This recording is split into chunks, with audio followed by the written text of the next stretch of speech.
First contact and deception. The vastness of space had always been humanity's greatest challenge and its most alluring frontier. As the exploration vessel Artemis glided through the darkness between stars, Commander Sarah Chen stood at the primary observation deck, watching the unfamiliar constellation patterns shift almost imperceptibly. After 6 months in deep space, the Artemis and its crew of 43 had ventured farther than any human expedition before them. "Commander, we're picking up unusual energy signatures at bearing 047. Lieutenant Marcus Reed called out from his station. His voice carried the controlled excitement that came with discovery. "Pattern suggests artificial origin." Chen turned from the viewport, her dark eyes narrowing with focus. At 38, she'd been selected to lead this mission because of her unparalleled record in first contact simulations and her background in sinolinguistics. "Magnitude?" she asked, already moving toward the command console. "Off the charts, Commander. Whatever it is, it's massive and highly advanced." Within hours, the Artemis had altered course to investigate. The source of the energy signature revealed itself as they approached. A colossal structure that defied human engineering principles, a spiraling latticework of metal and light that stretched for kilometers across the void. "My God," breathed Dr. Eliza Kama, the mission's chief exobiologist. "It's a station of some kind." Before Chen could respond, the communications array lit up with incoming transmissions. The ship's AI struggled momentarily before translating. "Unidentified vessel. You have entered Valfori space. Identify your purpose and origin." Chen took a deep breath. This was the moment humanity had prepared for since the first radio telescopes pointed skyward. First contact.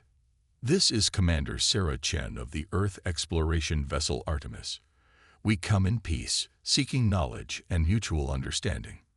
There was a pause that seemed to stretch into eternity.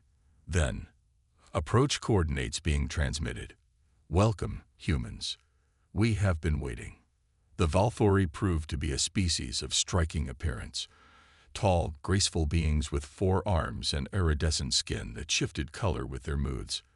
Their ambassador, who introduced himself as High Sentinel Razex, welcomed the human delegation aboard their station with elaborate ceremony.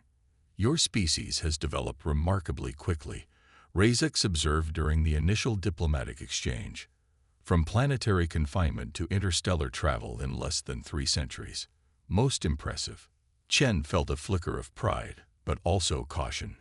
"Necessity drives innovation, High Sentinel. Earth's resources are finite, and our population continues to grow." "Yes, adaptation. A fascinating trait of your kind." Razex's skin rippled with blues and greens. "We would be honored to share knowledge with your people, perhaps begin a cultural and technological exchange." Over the following weeks, the exchange seemed overwhelmingly positive. The Valfori shared information about propulsion systems that could cut interstellar travel time by 70%, medical technologies that could potentially extend human lifespans, and agricultural techniques that might solve Earth's food scarcity issues. In return, the humans shared their history, art, and the unique elements of human innovation. The Valfori showed particular interest in human adaptability, how humans had survived and thrived in environments from Arctic tundra to scorching deserts, how they'd overcome diseases and physical limitations through science and sheer determination. Dr. Kamau was the first to notice something amiss. During an authorized tour of the Valfori Biological Research Center, she observed specimens that looked disturbingly like human tissue samples. "They're studying us more thoroughly than they've admitted," she told Chen in the privacy of the Artemis. "And I found references to something called the Resilience Protocol in their database." Chen frowned. "Could be innocent. They're scientists, like us." "Maybe. But why hide it?" Chen's trust in their new allies began to erode when Lieutenant Reed, working with the Valfori on communications technology, discovered encrypted transmissions being sent from the station to what appeared to be a massive fleet positioned several light-years away. When confronted, Razex's skin flashed momentarily with angry reds before settling into a composed pattern of diplomatic blues. Merely routine communications with our homeworld, he explained. Nothing that should concern our honored guests. But Chen had spent her career reading between lines, interpreting what wasn't said as carefully as what was. She authorized Reed to attempt to decrypt the transmissions, a violation of their agreement with the Valfori, but a necessary risk. What they discovered sent a chill through the human delegation. The Valfori weren't merely studying humans, they were assessing them as potential threats and resources. The transmissions spoke of harvesting human adaptive capabilities and neutralizing resistance potential. They see us as laboratory specimens, Dr. Kama said, her voice tight with anger.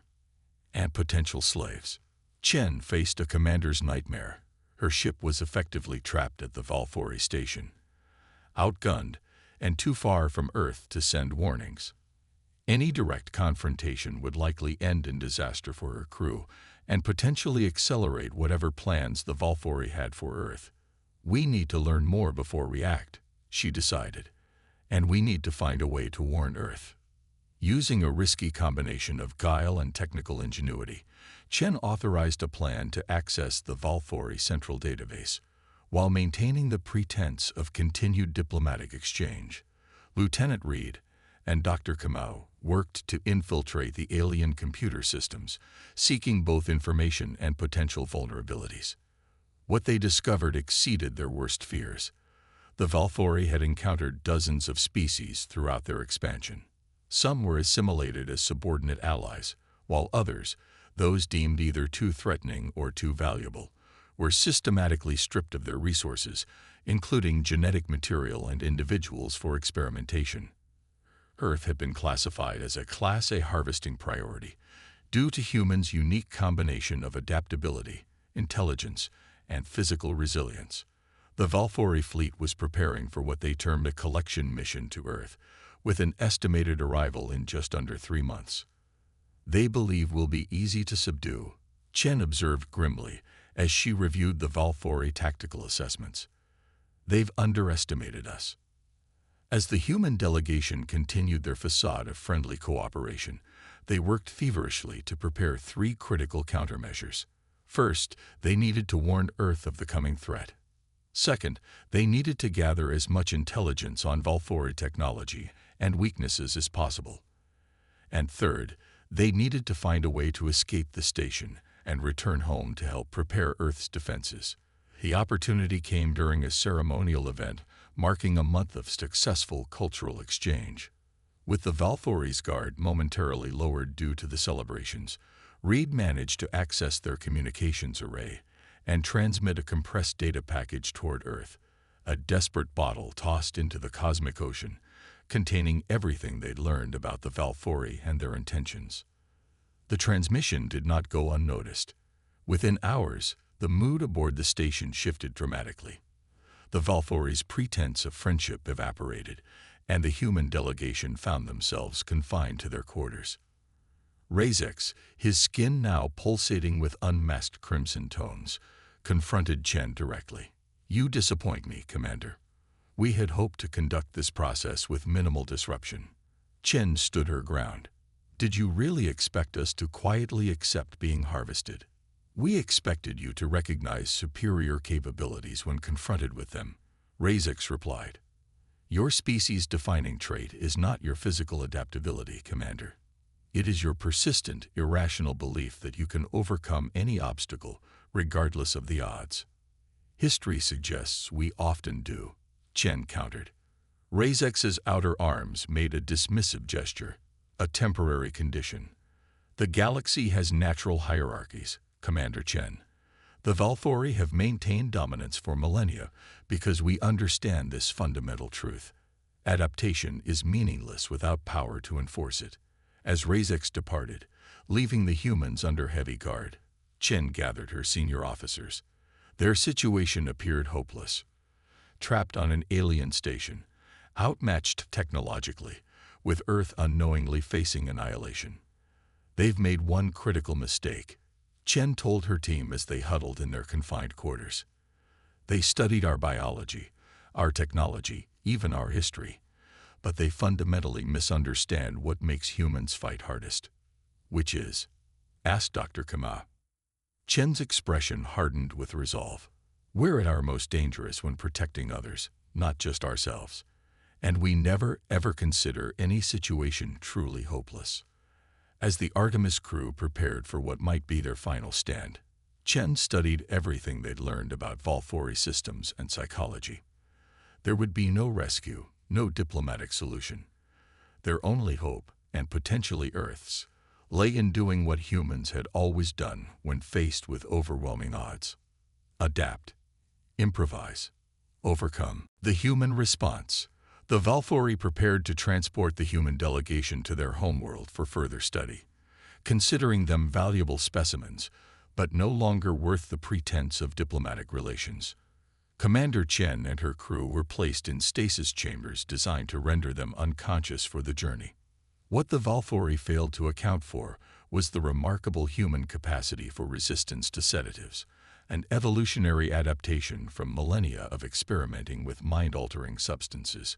While most of the crew succumbed to the stasis field, Chen and 3 others, Lieutenant Reed, Dr. Kamau, and engineering specialist Rajiv Patel, remained conscious, though physically immobilized. "They've made another mistake," whispered Reed through barely moving lips. "They're using their standard neural suppression frequency, the one we analyzed last week." Chen understood immediately. During their covert research, they had discovered that Valfori neural technology operated on predictable wavelength patterns, patterns that human brains processed differently. With extreme concentration, they could potentially resist some effects. "Patel," Chen murmured, "the emergency stimulant implants. Can you trigger yours?" All Artemis crew members had been equipped with medical implants for emergency situations, a safeguard against space-related medical crises. With tremendous effort, Patel managed to activate his implant through subvocal commands, flooding his system with synthetic adrenaline. The resulting surge enabled him to break free from the partial paralysis. Moving with painstaking care to avoid detection, he reached the control panel governing the stasis chambers and disrupted the system. Freed from their restraints, the 4 humans acted swiftly. They knew the Valfori ship design from their earlier intelligence gathering and moved through the vessel's maintenance passages, avoiding detection systems.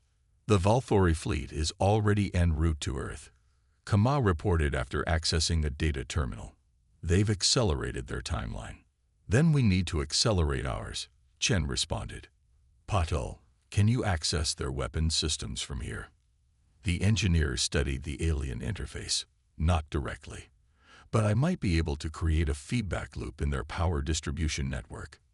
"Do it," Chen ordered. "Reed, we need communications. Dr. Kamau, find us a way off this ship." As a supposedly inferior species, the humans had been deemed incapable of understanding, let alone manipulating, advanced Valfori technology. This presumption of superiority became the aliens' critical vulnerability. While Patel worked to destabilize the ship's power systems, Chen and Reed made their way to the vessel's auxiliary control center. There, they encountered their first armed resistance, 2 Valfori technicians who reacted with shock at the sight of conscious humans. The aliens' physical superiority, 4 arms, greater height, and enhanced strength, should have made the encounter one-sided. But the Valfori had never faced human military personnel trained in close-quarters combat. Chen and Reed used the confined space to neutralize the Valfori's advantages, employing tactics developed for asymmetric warfare.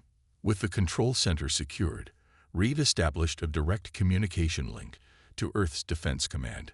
"This is Lieutenant Marcus Reed of the Artemis.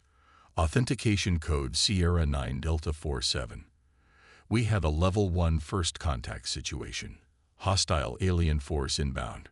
Repeat, hostile alien force inbound."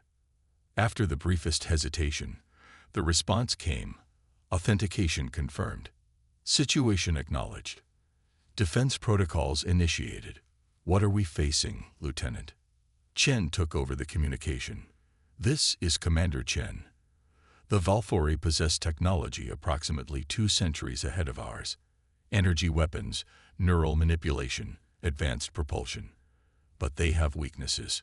She transmitted the data they'd gathered on Valfori physiological and technological vulnerabilities, their sensitivity to specific radiation frequencies, their reliance on centralized command structures, and most importantly, their psychological blind spot, a profound underestimation of supposedly inferior species. Meanwhile, Dr. Kamau had located the ship's emergency evacuation vessels, small, highly maneuverable craft, designed for Valfori escape in crisis situations.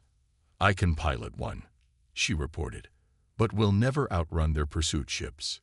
"We won't need to," Paddle responded, entering the control center with a satisfied expression.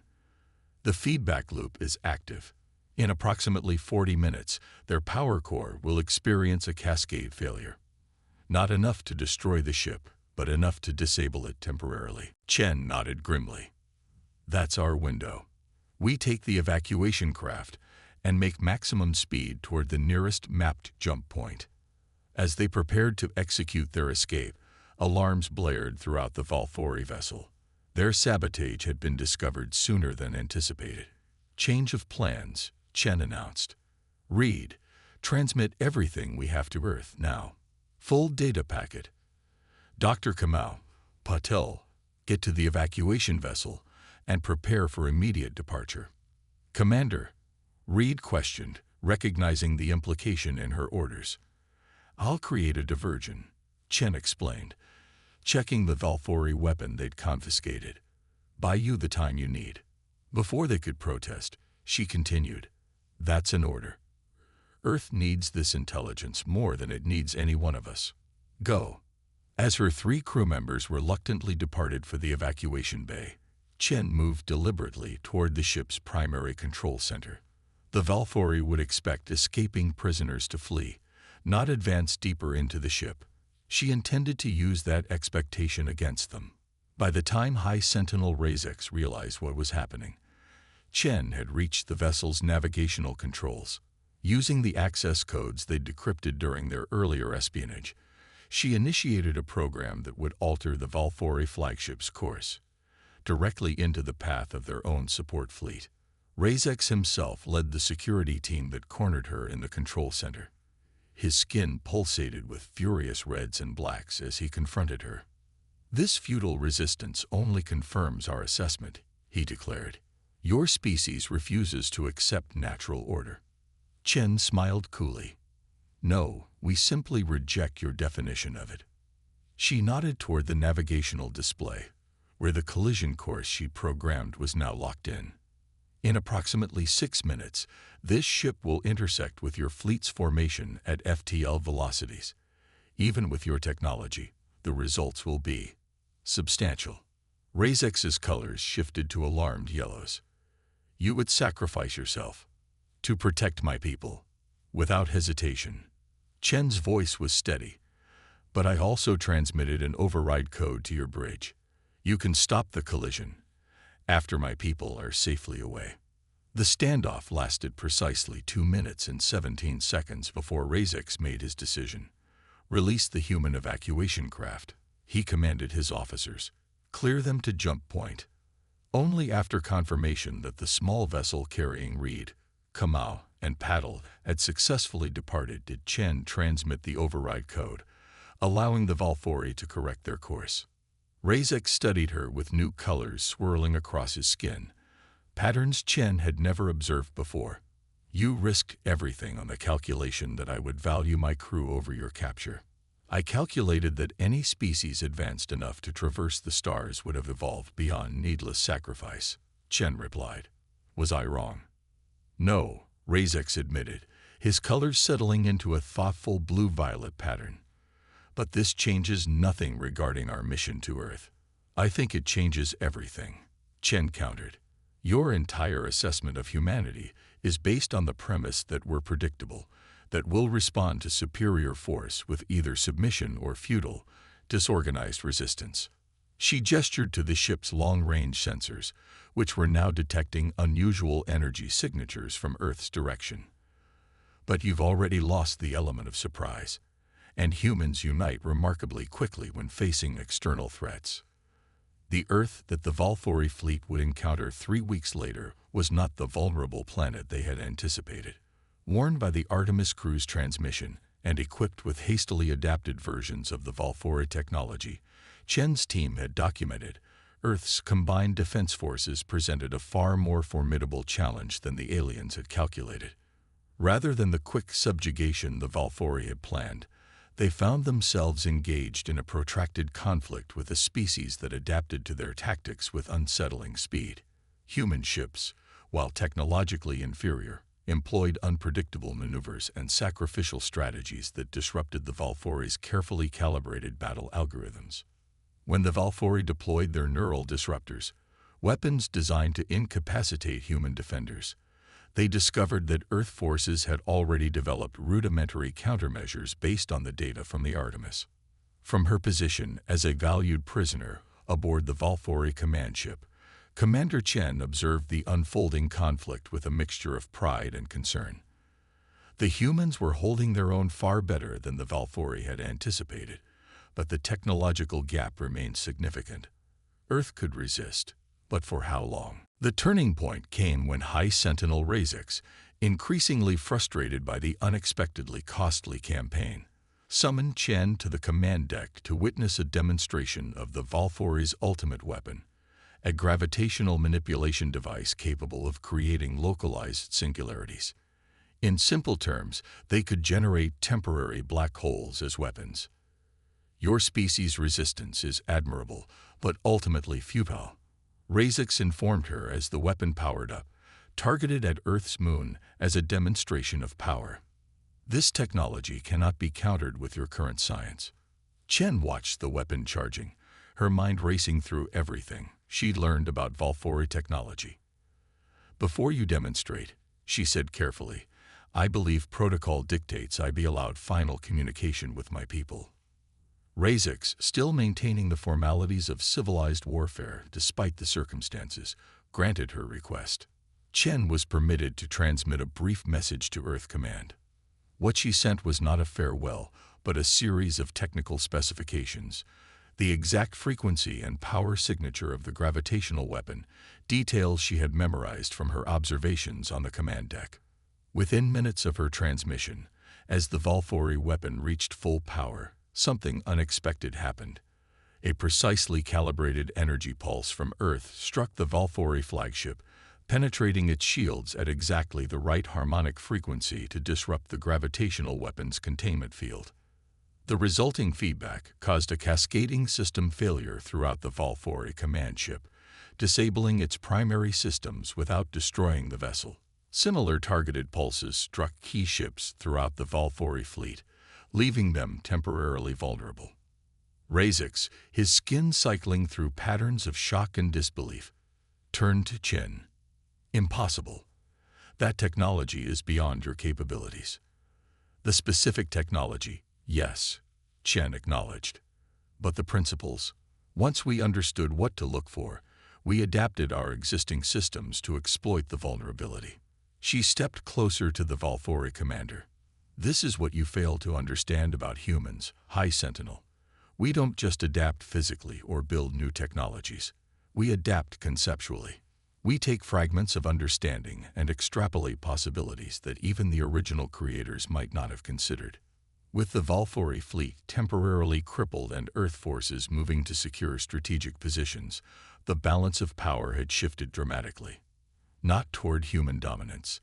They still lacked the technology to truly defeat the Valfori, but toward something the Valfori had never seriously considered: stalemate. In the negotiations that followed, with Commander Chen serving as humanity's primary representative, a new understanding emerged between the species. The Valfori, impressed despite themselves by human resourcefulness, recognized that the cost of subjugating Earth would exceed any potential benefits.